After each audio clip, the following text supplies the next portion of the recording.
Right, it's day 24 or day 21, depending on if you're talking about or if I'm talking about the day I started the startup when I leave, or the workouts, because that would be day 21.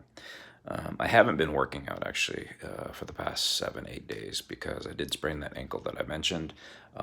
I am hoping to get back into shape. I feel like after 2 weeks of good workouts, I've had one where literally I've fallen apart. I mean, as far as being physically on the upswing. So this is going to be a little bit of challenge to get back in, but I'm still mentally there, and I feel like I will be able to do that. Actually, after this recording, I'm going to jump over here to the hallway and try to do a bit of exercising through the next 45 minutes or so. So hopefully I'll get through that, and even though it'll hurt, I think it'll be a good hurt. With all that said, I'm not trying to summarize everything that's happened in the last couple of days, but one thing I feel like I really need to do, and this is something I think all of us need to do, especially if we're trying to accomplish a lot in life, is we need to be kind of more laser focused and also make sure that we understand what the other people who are on the other side, um, can handle and how they can handle it. So I've always been a big believer about communication being very important. And I just finished an email actually that took about 2 hours, or at least an hour and a half, to a very important person, honestly. And she doesn't have a lot of time to read it.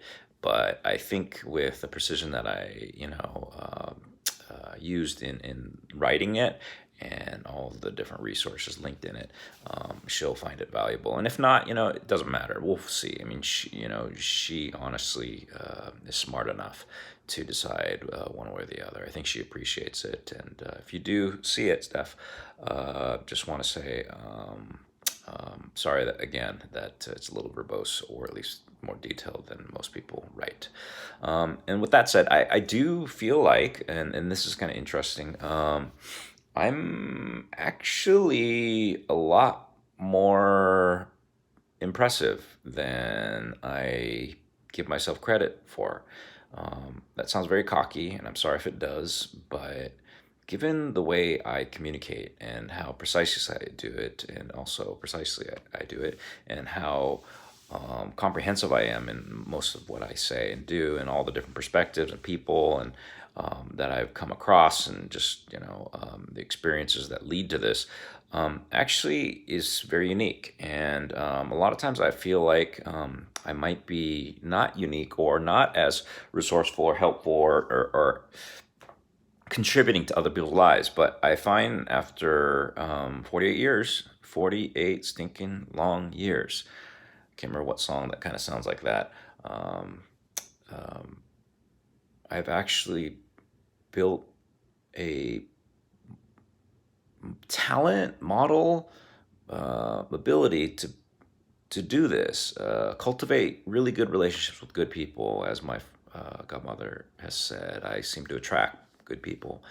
Also, just the way I communicate and the way I care. And so I only say this because, a lot of you out there, whenever you're, trotting along, or literally plodding along, that's the better term, in life, sometimes you don't give yourself enough credit. And I think we fail to do that more often than not. And we shouldn't. We actually are more valuable in this world than we realize.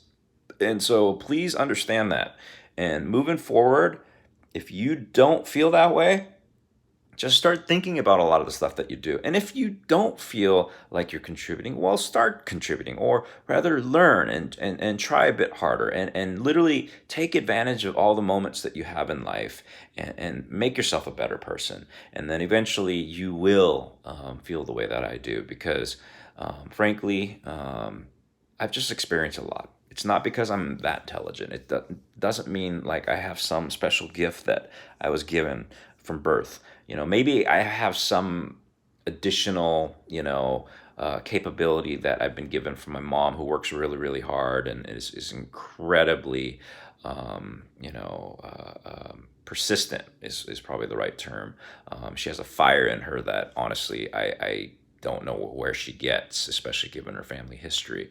And Yeah, she never gives up.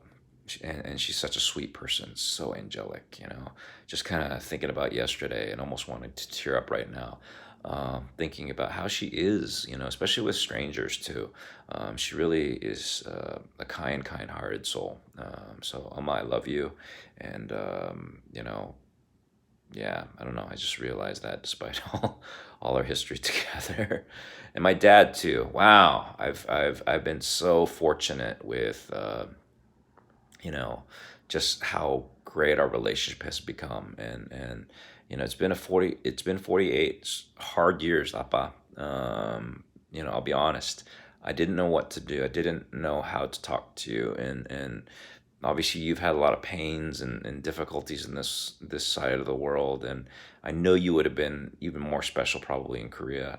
But with that said, please take advantage of all those moments that you do have left in this world, because you're a good man, and you're probably the hardest working person I've ever seen in this world, and that actually tops all the other Korean people that I've actually seen who've carried refrigerators on their backs, because I know you've done something like that and built a three-story living quarters out of that warehouse in Randall when we had that store.